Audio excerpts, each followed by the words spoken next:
కృష్ణా జిల్లా గుడివాడలో వైకాపా కార్యాలయం ఖాళీ అయింది. గత 5 ఏళ్లుగా అధికారాన్ని అడ్డుపెట్టుకుని కొడాలి నాని శరత్ టాకీస్ ను ఆక్రమించుకుని వైకాపా కార్యాలయం ఏర్పాటు చేశారు. కూటమి ప్రభుత్వం రాగానే శరత్ టాకీస్ ను యజమానులు స్వాధీనం చేసుకున్నారు. శరత్ టాకీస్ లో వైసీపీ ఫ్లెక్సీలు, కొడాలి నాని ఫోటోలను తొలగించారు.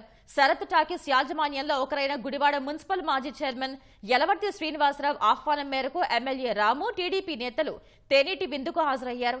గుడివాడ పట్టణ నడిబొడ్డులో ఇన్నాళ్లు అరాచకానికి అడ్డాగా వైసీపీ కార్యాలయం నిలిచిందని బెనిగండ్ల రాము ఆరోపించారు. ఇక్కడికి రావాలంటే ప్రజలు భయపడే పరిస్థితి ఉండేదన్నారు. శరత్ టాకీస్ హక్కుదారులు వచ్చినా బెదిరింపులకు దిగేవారని చెప్పారు. గుడివాడలో కొడాలి నాని అనుచరులు పేద మధ్య తరగతి వర్గాల ఆస్తుల్ని కబ్జా చేశారని, వారందరికీ న్యాయం చేస్తామని తెలిపారు.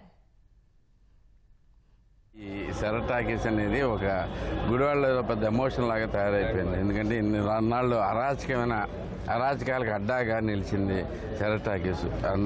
ఈ ఏదో శరత్ టాకీస్లోకి రావటం అంటే జనాలందరూ ఒక రేంజ్లో భయపడే స్థితిలో ఉన్నారు.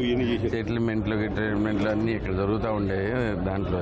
సో అవన్నిటికీ తీసేసి ఇప్పుడు తెలుగుదేశం సపోర్టర్ కింద ఆయన కూడా అన్ని బాబు గారికి ఫ్లెక్సీలు కూడా వేయించడం జరిగింది. ఇక నుంచి ఆ గతంలో జరిగిన అరాచకాలకి అడ్డాగా ఉంది కాబట్టి ఇక నుంచి దీని పేరు మార్పు వచ్చి ఈ గుడివాడ మెయిన్ నడిబొడ్డులో మంచికి మరో పేరు కింద తయారవుద్దని చెప్పేసి ఆశిస్తా ఉన్నాను.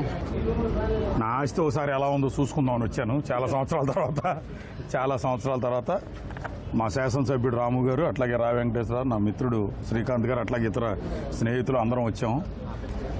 దీని గురించి ఎలా చేశారు, ఎవరు చేశారు, ఏం చేశారు అనేది గుడివాడ పట్టణ ప్రజలందరికీ తెలుసు.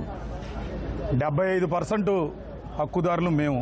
వాళ్ళిద్దరు కూడా ఇంకో ఇద్దరు ఉన్నారు, వాళ్ళిద్దరు కూడా వచ్చారు. మొన్న శాసనసభ్యుడు రాము గారితో మాట్లాడారు, వెళ్ళారు. కానీ భగవంతుడు పైనుంచి అన్నీ చూస్తూ ఉంటాడు. అది మాత్రం ప్రతివాడు గుర్తుపెట్టుకోవాలి.